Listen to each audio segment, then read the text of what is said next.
श्री कृष्ण बताते हैं मन को शांत और स्थिर रखने के लिए भगवान कृष्ण ने बताए हैं दो उपाय जो आप अपने मन को नियंत्रण और स्वस्थ रख सकते हैं। इस बात पर आप ध्यान देते हो तो किसी भी चीज को समझने के लिए सबसे पहले मन को शांत रखना चाहिए और फिर काम पर ध्यान देना चाहिए, क्योंकि हम मन से ही प्रश्न खोज लेते हैं और मन में ही जवाब देखकर बैठ जाते हैं।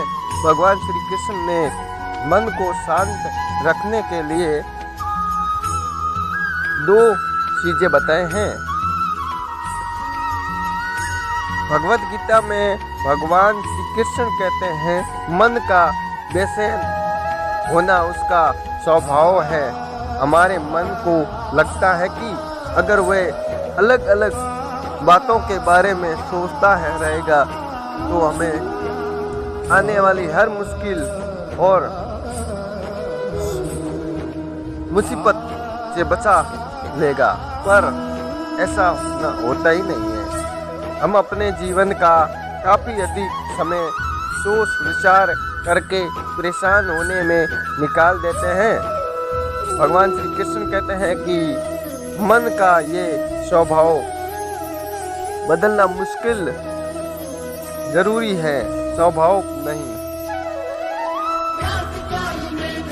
अच्छा, अब आप एक बात बताइए, क्या आप कौवे को कह सकते हैं कि वो काव काव की आवाज़ ना करे, या फिर क्या आप किसी मेंढक को कह सकते हैं कि वह पानी देखते ही ऊंची छलांग ना मारे?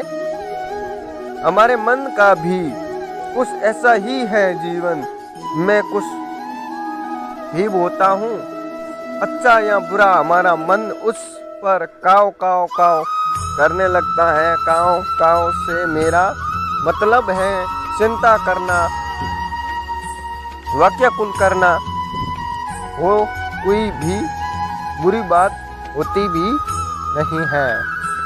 और मन परेशानी की ऊंची ऊंची लपटें लेने लगता है।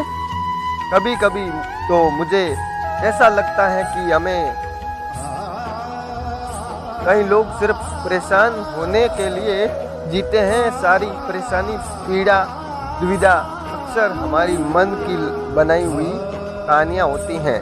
भगवान श्री कृष्ण हमें हमारे मन को शांत और स्थिर करने के लिए दो उपाय देते हैं। पहला, अध्ययन लगाया या मेडिटेट करना।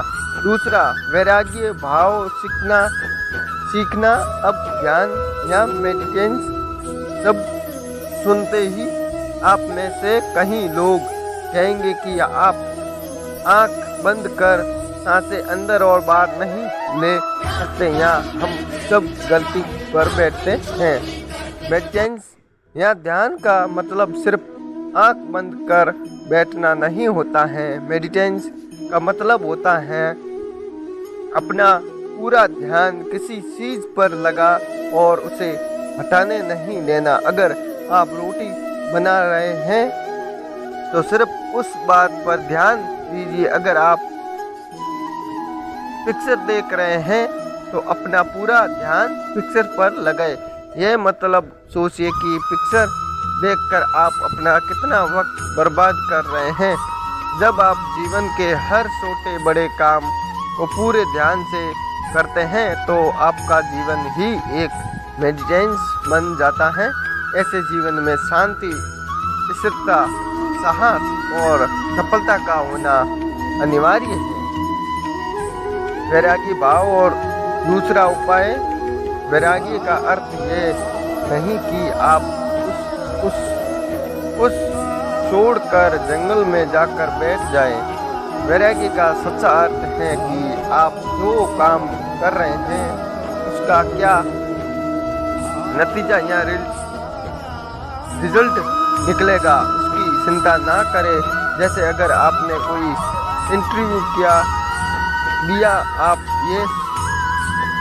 ये कर सकते हैं कि आप पूरे मन से तैयारी करे और अपना बेस्ट दे कर आ जाए, वह नौकरी की मिलना या ना मिलना आपके हाथ में नहीं है।